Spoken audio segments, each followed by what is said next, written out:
نماز کے لیے جاتا ہے، ٹائم نہیں دکھتا اور زور ہے یا کوئی اور نماز ہے، وہ نماز پڑھ لیتا ہے، بیٹھا ہوتا ہے تو اچانک جماعت کھڑی ہو جاتی ہے، تو اب اس کو دوبارہ جماعت کے ساتھ نماز پڑھنی چاہیے یا نہیں؟ بہت اچھا سوال ہے۔ ایسے ہی ایک بندہ رات کو سوتا ہے، نبی پاک صلی اللہ علیہ وسلم کا طریقہ ایک مصنون دعائیں پڑھنی چاہیے، تو یہ سوال ہے کہ کیا مصنون دعاؤں کے لیے باوضو پڑھنی چاہیے کہ ایک بندہ اگر بغیر وضو کے بستر پہ لیٹا ہے تو وہ پڑھ سکتا ہے کہ نہیں؟ بہت اچھا سوال ہے۔ اسی انداز میں ایک بھائی نے یہ سوال کیا ہے کہ ہم نماز جنازہ میں شریک ہوتے ہیں تو جنازے کے بعد بھی بعض لوگ دعا کرتے ہیں، پھر قبر جب دفناتے ہیں وہاں بھی دعا کی جاتی ہے، تو یہ دعا کرنی چاہیے یا نہیں؟ اور بعض لوگ دعا نہیں کرتے قبر پہ، تو اس کا شریعت میں کیا حکم ہے؟ ایسے ایک بھائی نے سوال کیا ہے کہ اگر ایک عورت ہے، اس نے رنگ یا اپنا کڑا کوئی بنایا ہے گولڈ سونے کا، اس کے اوپر مچھلی یا ایسی فش کوئی تصویر بناتی ہے، تو آیا ان کے لیے وہ بنانا جائز ہے؟ اگر بنا لی ہے تو پہن کے اگر وہ نماز پڑھنا چاہتی ہیں تو ان کی نماز ہوگی یا نہیں؟ بہت اچھا سوال ہے، زبردست۔ ایک بندہ غسل کرنا چاہ رہا ہے، اس نے کپڑے اتارے ہیں، واش روم میں ہے، تو کیا اس نے اگر پہلے وضو کر لیا ہے، میں یہ سوال جو سمجھوں غالباً ہو سکتا ہے یہی سوال ہو، تو اس کے لیے یہ بغیر کپڑوں کے اس نے وضو کیا اور بعد میں کپڑے آ کے پہن لیے ہیں، تو اس کے وضو میں کوئی فرق پڑتا ہے یا نہیں؟ بہت اچھے سوال ہے۔ ایسی اگر ایک عورت ہے اور اس کا انتقال ہوا ہے اور وہ اپنے آپ کو مسلمان کہتی ہے اور اس کا خامن جو ہے وہ غیر مسلم ہے، تو اس کے اگر دو جنازے کیے جاتے ہیں، ایک مسلمانوں والا اور غیر مسلم والا، تو آیا یہ جائز ہے یا نہیں؟ بہت اچھے سوال ہیں، لیکن کتنی معلومات انشاءاللہ قرآن و سنت کی روشنی میں آپ کو ملے گی۔ جی میں عرض کرتا ہوں، پہلا سوال یہ تھا کہ ایک بندے نے کسی مسجد میں جا کر نماز فرض ادا کی، وقت نہیں دیکھا، حالانکہ حکم یہی ہے، بعض مسجدوں میں لکھا ہوتا ہے کہ وقت دے کے سنتے ادا کریں یا نماز ادا کریں، لیکن بہرحال اگر ہوگی تو وہ نماز جس کے بعد کوئی سنت نفل پڑھنا جائز ہے سوائے مغرب کے، وہ امام کے ساتھ شامل ہو کے وہ نماز پڑھ سکتا ہے۔ مثلا ایک بندے نے ظہر کی نماز پڑھ لی اپنی، بعد میں ظہر کی جماعت کھڑی ہو گئی، وہ امام کے ساتھ شریک ہو سکتا ہے، لیکن اس کی پہلی نماز فرض ہوگی، یہ جو پڑھے گا یہ نفل کا ثواب ملے گا، یہ فرض نہیں ہو سکتا، فرض اس کا ادا ہو چکا ہے۔ یا عشاء کی نماز پڑھ چکا تھا، پھر عشاء کی نماز کی جماعت کھڑی ہو گئی، تو اس کو کھڑا ہو جانا چاہیے، یہ جو 4 رکعت پڑھے گا یہ اس کو نفل کا ثواب ملے گا۔ جن نمازوں کے بعد نماز نہیں ہے نفل، فجر کے بعد نہیں ہے، عصر کے بعد نہیں ہے، تو اگر پڑھ چکی ہے تو پھر وہاں نماز نہ پڑھے، پھر بیٹھا رہے اٹھ کے بعد چلا جائے۔ الحمدللہ۔ دوسرا سوال یہ تھا کہ اگر ایک بندہ رات کو سونے لگتا ہے تو سب سے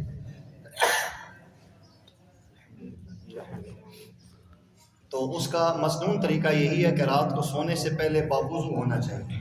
جو انسان باوضو ہو کے سوئے گا تو یہ ساری رات عبادت میں لکھی جائے گی، اس کی ساری رات، کہ باوضو سونا بھی عبادت ہے۔ لیکن آج کل ٹھنڈ ہے، بس اوقات عشاء کی نماز کے بعد بازار میں گئے، گھومے پھر کے واپس آئے تو اب وضو نہیں کر رہے، ہر گھر میں گیزر نہیں لگا ہوا، ایک بندہ بغیر وضو کے بستر پہ ہے تو پڑھ سکتا ہے، کوئی حرج کی بات نہیں۔ قرآن دیکھ کر پڑھنے کے لیے، ہاتھ میں پکڑنے کے لیے وضو شرط ہے، لا یمس الا المطہرون، زبانی پڑھنے کے لیے وضو شرط نہیں ہے۔ تو جس طرح زبانی پڑھنے کے لیے وضو شرط نہیں ہے، تو اسی انداز میں مصنون دعائیں پڑھ کے سونے کے لیے بھی وضو شرط نہیں ہے، پڑھ سکتا ہے، کوئی حرج کی بات نہیں ہے۔ افضل یہی ہے کہ وضو کر کے کریں، لیکن اگر بغیر وضو کے بھی پڑھنا چاہے تو پڑھ سکتا ہے نماز کی، تو یہ مصنون دعائیں انشاءاللہ وہی اثر رکھیں گی جو وضو کی حالت میں کیا جاتا ہے۔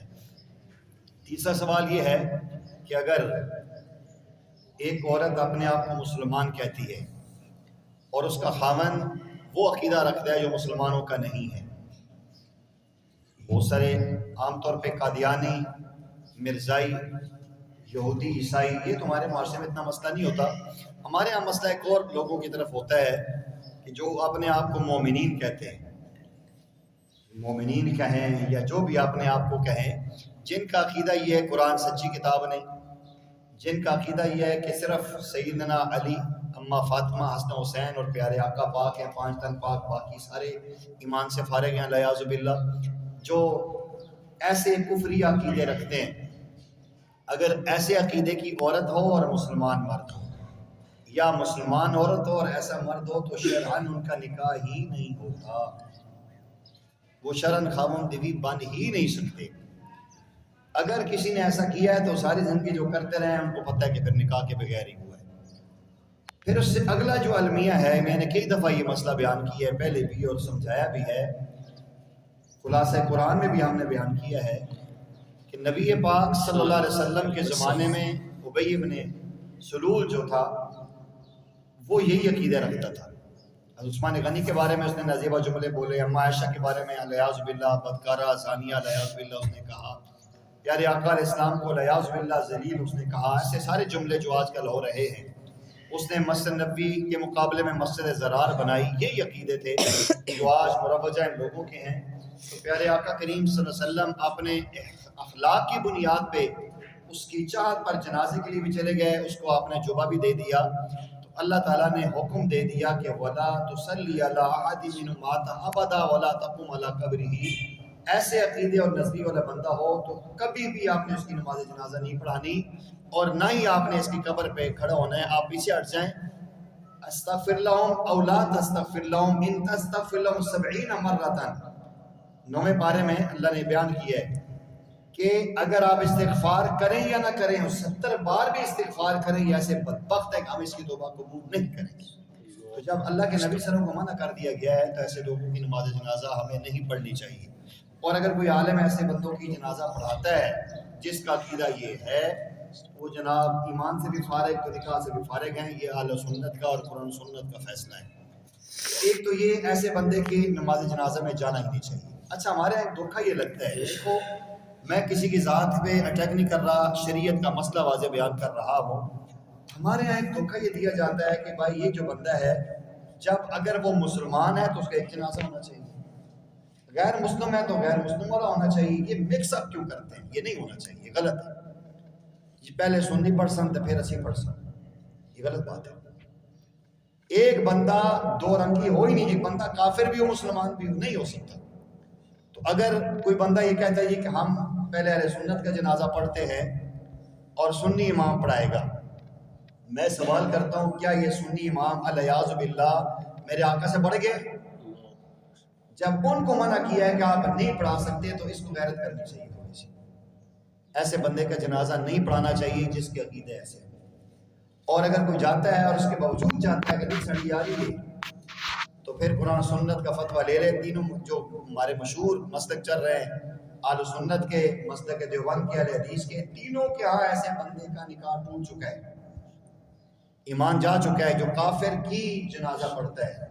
اس لیے ایسا نہیں کرنا چاہیے. میں بار عرض کرتا ہوں مہربانی کر چیزیں چھوڑو، نہیں ہونا چاہیے. جب وہ بندہ آپ کے بندے کی نماز جنازہ میں شامل نہیں ہوتا تو آپ کیوں جاتے ہیں ایسے لوگ؟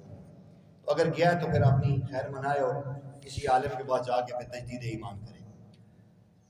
اور ایک مسئلہ، ہاں، وہ ایک بھائی نے جو بیان کیا تصویر والا، فش جو ہے نا، فش مچھلی، وہ ہلکی سی بن سکتی ہے، اس کی آنکھ نہ بنائے.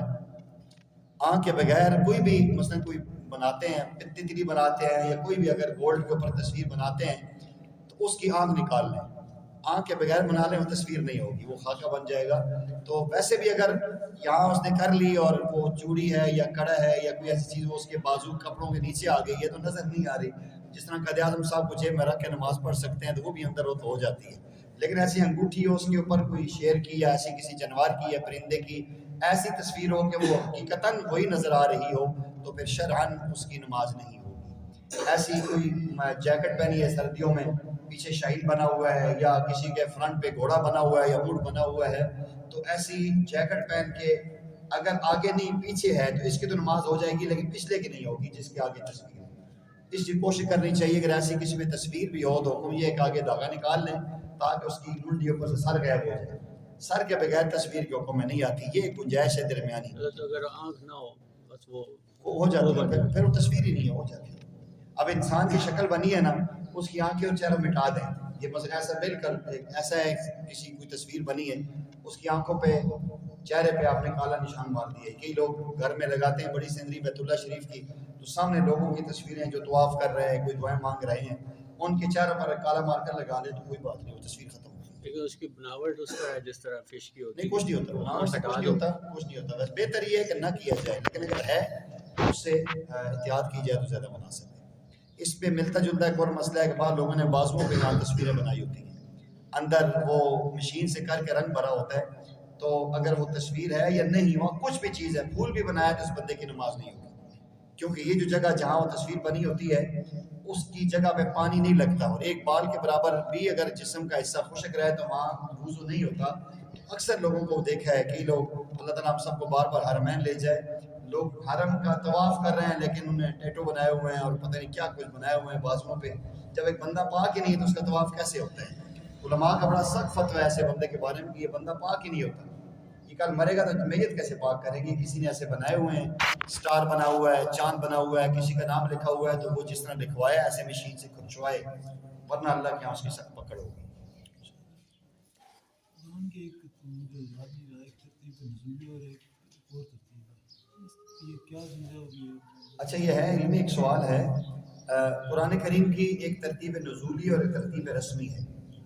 یعنی ایک جو ہم قرآن پڑھتے ہیں نا، شروع کرتے ہیں الحمدللہ رب العالمین سے اور والناس پہ ختم کرتے ہیں، یہ رسمی قرآن کی رسم الخط کے اعتبار سے کتابی یہ ترتیب ہے. لیکن قرآن نازل ایسا نہیں ہوا. یہ اللہ تعالیٰ نے یہ جو قرآن ہمارے پاس موجود ہے بالکل منوان انہی الفاظ کے ساتھ اللہ تعالیٰ نے لوح محفوظ پہ قرآن لکھوا دیا تھا پہلے سے، یہ محفوظ تھا وہاں. پھر اللہ تعالیٰ نے نبی پاک صلی اللہ علیہ وسلم پہ یہ قرآن اتارا، اکٹھا اترا ہے قرآن لوح محفوظ سے آسمان دنیا پہ آیا. پہلے آسمان پہ اس کو لایا گیا. پھر اس کے بعد تھوڑا تھوڑا دو دو تین تین چار چار آیات اتری ہیں. سب سے پہلے اقرأ بسم ربک الذی خلق کی 5 آیتیں اتری ہیں، پھر وہی رک گئی ہے. پھر اس کے بعد جو ہے سورہ مزمل اتری ہے، پھر وہ بھی چند ابتدائی آیات، پھر رک گئی ہے. پھر سورہ فاتحہ اتری ہے. تو وہ جو ایک نزولی ترتیب ہے، جہاں جس موقع پر اللہ تعالیٰ مناسب سمجھتے تھے آیات اتارتے رہے. نبی پاک صلی اللہ علیہ وسلم اس کو اپنے سینے میں، صحابہ اپنے سینوں میں محفوظ بھی کرتے رہے، اور پیارے آقا علیہ السلام جو کاتبین وہی صحابہ کرام تھے ان سے لکھواتے بھی رہے، اس کو لکھ لو لکھ لو. پھر یہ بھی ہوتا تھا کہ جب دوبارہ کوئی وحی آتی تو آپ فرماتے کہ فلاں سورت کی جو پہلی 5 آیتیں تھیں یہ اگلی 4 وہ اس کے بعد والی آیتیں ہیں. یعنی یہ جو قرآن ابھی ہمارے پاس موجود ہے بالکل اسی انداز میں نبی پاک صلی اللہ علیہ وسلم پہ قرآن مکمل ہوا ہے. لیکن نازل ایسا نہیں ہوا. پہلی آیت جو نازل ہوئی ہے اقرأ بسم ربک الذی، اور آخری آیت جو نازل ہوئی ہے الیوم اکملت لکم دینکم واتممت علیکم نعمتی، یہ آیات نازل ہوئی ہیں. باقی یہ جو موجود ہے یہ ایک رسمی ہے، رسم الخط کے اعتبار سے یہ ترتیب جو صورتوں کی ترتیب ہے یہ لوح محفوظ میں تھی. پھر پیارے آقا پر نازل ہوتی رہی اور پیارے آقا اس کو محفوظ کرتے رہے. جو ہجرت سے پہلے نازل ہوئی وہ مکی بن گئی، جو ہجرت کے بعد نازل ہوئی ان کو مدنی صورتیں کہا جاتا ہے. ایک اس کو انزال کہتے ہیں، ایک تنزیل کہتے ہیں. قرآن کریم میں آتا ہے انا انزلناہ فی لیلۃ القدر، اور ایک کہتے ہیں تنزیل من رب العالمین. انزال کا مطلب یہ ہے کہ ہم نے لیلۃ القدر کی رات میں نازل کیا. یہ وہی پورا قرآن جو لوح محفوظ سے آسمان دنیا پہ لایا تھا، یہ شب قدر کی رات میں پورا قرآن وہاں سے وہاں اتار دیا تھا. اور تنزیل جو ہے کہ وہ تھوڑا تھوڑا پیارے آقا پر اترتا رہا. تو ہمارا ایمان ہے کہ قرآن منوان اسی انداز میں محفوظ ہے. لوح محفوظ میں یہ زیر زبر پیش کے ساتھ محفوظ ہے، اور پہلے جو زیر اصل میں لوح محفوظ کے فرشتے اردو نہیں بولتے. جو لوح محفوظ پہ تھا وہ زبر زیر کے بغیر، زبر زیر کے بغیر ہے. وہ رسم الخط پہلے اصل میں زبر زیر ہم عجمیوں کے لیے لگائے ہیں. زبر زیر وہاں نہیں تھی، نقطہ بھی نہیں تھا، اعراب بھی نہیں تھا. یہ سیدنا علی المرتضیٰ رضی اللہ تعالیٰ عنہ نے پیارے آقا کی دعاؤں سے صرف نحو کا علم کا آغاز کیا تھا. گرامر سیدنا عمر، سیدنا علی المرتضیٰ انہوں نے شروع کی تاکہ عجمی جو لوگ ہیں وہ عربیوں کی کتاب کو سمجھ سکیں.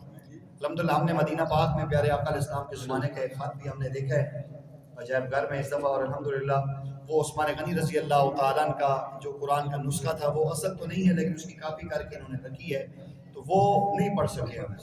وہ رسم الخط ایسا تھا، وہ عربی نے مجھے کہا کہ آپ پڑھیں اس کو، لیکن میں نہیں پڑھ سکا. مجھے سمجھ ہی نہیں آ رہی تھی کہ کیا پڑھیں، وہ لکھائی ایسی تھی. لیکن یہ تو اللہ جزائے خیر دے ان لوگوں کو جنہوں نے اعراب لگائے، یہ فاعل مفعول منصوب یہ جو ٹینسز بنائے ہیں، اس کے بعد ہمارے لیے سمجھنا آسان ہوا ہے. ورنہ اگر یہ چیزیں نہ ہوتی تو ہم قرآن پڑھ ہی نہ سکتے. تو یہ قرآن کریم عربی رسم الخط میں لوح محفوظ میں ہے. یہ باقی جو آسمان پہ اترا ہے زمین پہ ہمارے لیے وہ ابھی زبریں زیریں پڑی لگی ہیں. اور اگر آپ تھوڑا سا مزید اس کی وضاحت میں جائیں گے تو کہتے ہیں نا کہ علم کا سمندر ہے، جتنا ہم غوطہ لگائیں گے اور آپ گہرائی میں جائیں گے. عربی قرآن کا جو مصحف ہے عثمانی ہے اس کی زبریں زیریں اور ہماری جو پاکستان کی ہے اس میں بھی ڈفرینٹ. ہمارے جو بچے ہیں یہ عربی رسم الخط پڑھتے ہوئے کافی غلطیاں کرتے ہیں. وہاں جزم جو نقطے کی صورت میں ہوتی ہے، ہماری جزم ایسے سی بنی ہوتی ہے اور بہت ساری چیزیں ہیں. تو عربی رسم الخط میں جو قرآن لکھا گیا ہے وہ تھوڑا سا ہم سے جدا ہے، اور یہ ہمارے لوگوں کی آسانی کے لیے اس زبریں زیریں واضح انداز میں لگائی گئی ہیں تاکہ ہمارے لوگوں کے لیے قرآن پڑھنا آسان ہو. پھر اس قرآن کے اندر بھی آپ نے دیکھا ہوگا مختلف روایتیں ہیں، وضحا وضحے یہ جو پڑھتے ہیں یہ اسی انداز میں مختلف علاقوں کی مختلف لغات ہیں. اور پیارے آقا کریم صلی اللہ علیہ وسلم پہ 7 لہجوں میں قرآن اترا ہے. ہم تو الحمدللہ رب العالمین الرحمن مالک یوم الدین پڑھتے ہیں، بعض ایسے کہ ملک یوم الدین بھی پڑھتے ہیں. تو جس طرح ایک پنجابی ہے یا پشتو زبان ہے ہر 10-20 کلومیٹر کے بعد وہ چینج ہوتی ہے، ایسے عربی کے اندر بھی الفاظ کے اندر تبدیلی ہے.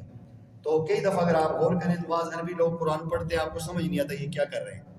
تو اب ہمارے ہاں قاف ہے غافر میں نہیں ہے، اللہ اکبر اللہ اکبر ایسے بھی ہے. تو وہ 7 لہجوں میں قرآن اترا ہے. مختلف شام والے ہیں، عراق والے ہیں، مختلف علاقوں میں قرآن کی ترتیب ہے. لیکن یہ علماء کے لیے اس کو سب عشرہ جو قاری بنتے ہیں ہر بندہ قرآن پڑھنے والا بھی اس کو نہیں سمجھتا. تو یہ اللہ تعالیٰ کی طرف سے ان لوگوں کی آسانی کے لیے جو ہم لوگ پڑھتے ہیں یا مکہ مدینہ میں پڑھا جاتا ہے یہ لغت قریش ہے، یہ نبی پاک صلی اللہ علیہ وسلم کی زبان ہے. تو پیارے آقا صلی اللہ علیہ وسلم کی زبان پہ اس کو روایت حفظ بھی کہتے ہیں، اسے حسینی لہجہ بھی کہتے ہیں، سیدنا حسین اس طرح پڑھتے تھے. تو یہ جو مشہور ہے یہ پیارے آقا علیہ السلام کی زبان میں ہے. جو دائیں بائیں کے مختلف علاقوں میں قرآن پڑھا جاتا ہے وہ جو اللہ تعالیٰ نے ان لوگوں کی آسانی کے لیے، جیسا دیکھیں نا ہم دو کہتے ہیں اور یہ ادھر جو ہیں غازی خان والا ڈو کہتے ہیں، دو ڈو فرق ہے. اسی انداز بہت ساری چیزیں ہیں. تو ایسے عربی میں بھی کوئی الفاظ ایسے آتے ہیں تو جو بندہ نیا بندہ جاتا ہے کسی قاری کی آواز سنتے ہو کہتے وہ یہ تو قرآن ہی غلط پڑھتے ہوئے پتہ ہی کوئی نہیں. تو یہ ایسا ہوتا ہے کہ یہ ایک علمی ہے سوال ہے، لیکن اس میں یہ ہے کہ وہاں زبر و زیروں کے بغیر ہے، ہمارے پاس زبریں زیریں ہیں، نقطے ہیں. عرب میں بھی بعض ایسے ہیں کہ ان میں آج بھی نقطے نہیں ہیں، بعض ایسے بھی لکھے ہوئے ہیں. لیکن یہ ہماری آسانی کے لیے اصل قرآن وہی تھا اور یہ ہماری آسانی کے لیے تبدیل ہوا. پھر بعض لوگ سوال کرتے ہیں قرآن کریم کی جو تفسیریں ہیں کیا یہ بھی وہاں ہیں، اردو میں، پشتو میں، پنجابی میں ہے، تو یہ ہماری آسانی کے لیے، لیکن ہے یہ ساری قرآن سے ہی لی گئی. ہاں اس میں یہ ہے جی کہ دیکھیں جنازہ بذات خود ایک دعا ہے. دعا کے اندر اللہ کی تعریف ہوتی ہے، دروشی پڑھتے ہیں اور اپنا مسئلہ پیش کیا جاتا ہے. تو یہ جو جنازہ ہے یہ بیسک صرف دعا ہے، یہ نماز نہیں ہے. یہ دعا ہے، نماز نہیں ہے، کیونکہ نماز میں رکوع سجدہ ہوتا ہے، اس میں رکوع سجدہ نہیں ہے. تو لیکن اس کو صلاۃ کا معنی ہوتا ہے دعا. صلاۃ کا معنی درود بھی ہے، دعا مغفرت بھی ہے، نماز بھی ہے. تو صلاۃ الجنازہ جنازے کی دعا، لیکن ہمارے یہاں یہ مشہور ہوگی ہے نماز کے حساب سے. تو ہم دعا بھی ایسے کرتے ہیں نوائتو، یعنی ہم پڑھتے ہیں 4 رکعت 4 تکبیر نماز جنازہ. تو اس انداز میں یہ بیسک ہے ہی دعا، اس میں دعاؤں کی ضرورت نہیں ہے. جو آپ نے پڑھ لیا یہ آپ کی دعا ہوگی.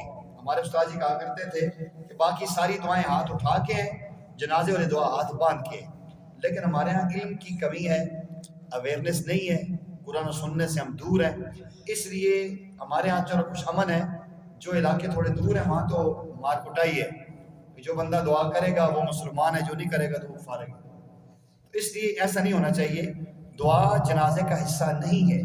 آپ نے دیکھا ہوگا لوگ جو دعا کرتے ہیں یا ہم سے بھی لوگ کرواتے ہیں، صفیں ٹوٹ جاتی ہیں، جنازہ ختم ہو جاتا ہے، لوگ دوبارہ جمع ہو جاتے ہیں، پھر سورہ فاتحہ اخلاص پڑھ کے لوگ دعا کرتے ہیں. حالانکہ اس کا جنازے کے ساتھ کوئی تعلق نہیں. جتنے لوگوں نے الحمدللہ حرمین میں جنازے، ہم نے کتنے جنازے ہر نماز میں جنازہ پڑھتے تھے تو وہاں بھی سلام پھر کے ختم ہو جاتے ہیں. تو یہ جنازے کے بعد لازمی نہیں ہے. لیکن ہمارے یہاں جو ہے کہ نہیں کریں تو پھر لوگ ناراض ہوتے ہیں، جی اصل پیو نے بخشش ہی نہیں ہوئی کہ مفتی صاحب دعا نہیں کی تھی. چلو ہمارے کے دعا سے بخشش ہوتی کروا دو، لیکن یہ سنت نہیں ہے. ہاں جو جنازہ دفنانے کے بعد تلقین کی جاتی ہے، قرآنی آیات پڑھی جاتی ہیں، سورہ بقرہ پڑھی جاتی ہے، والآخر اس کا رکوع پڑھا جاتا ہے، پھر وہاں اجتماعی دعا ہوتی ہے، تو اس کی گنجائش بنتی ہے، وہ کر سکتے ہیں.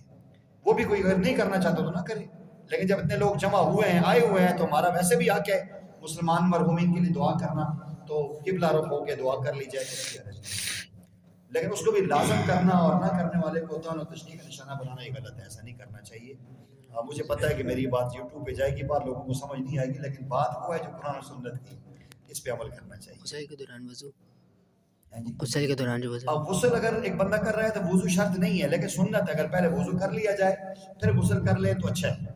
اگر ایک بندے نے پہلے وضو نہیں کیا صرف غسل ہی کر لیا تو تب بھی ٹھیک ہے، پاک ہو جائے گا، جو کپڑے اتار کے، کوئی حرج نہیں بنتا. کپڑے اتر جائیں پہن جائیں، اس میں کوئی حرج نہیں بنتا. ہاں اگر رات کا لباس اس نے پہنا ہے اور وہ خدا نخواستہ مشکوک شلوار تھی ایسا تھا، پھر شک پڑ جاتا ہے تو پھر اس کو دوبارہ وضو استنجا کرنا چاہیے.